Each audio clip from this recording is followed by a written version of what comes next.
Сьогодні буде розглянуто створення настільних тримачів для налобних ліхтариків, налобних луп, тестерів тощо. Всі кріплення розраховані на саморізи М3, діаметр потайної головки саморіза до 8 мм.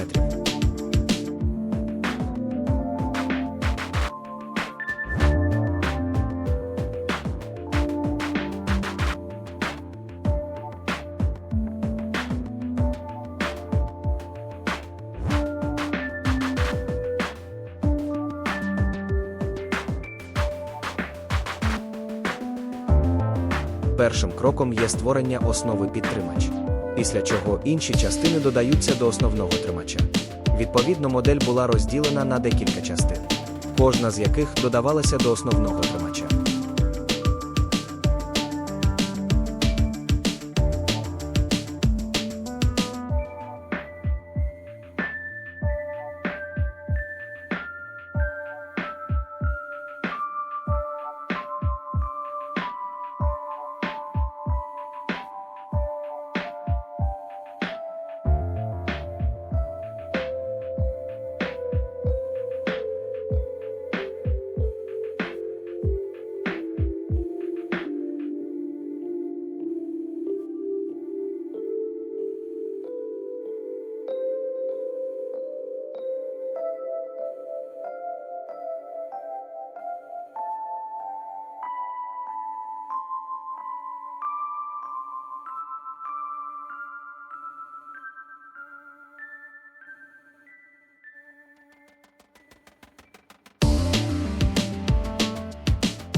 Важливо!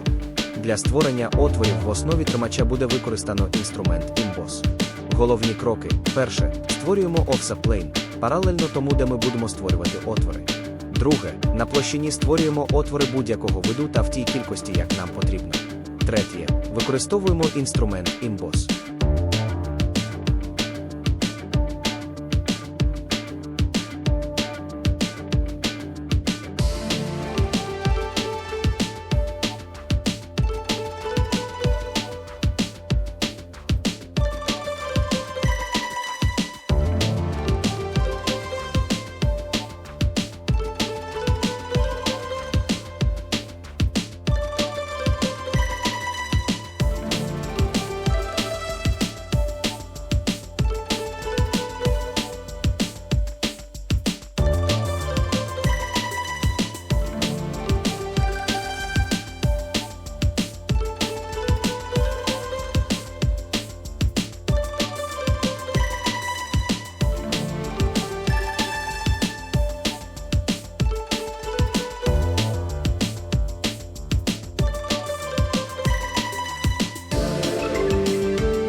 Весь процес створення такого тримача займає не більше 10-15 хвилин за базовими знаннями Fusion 360.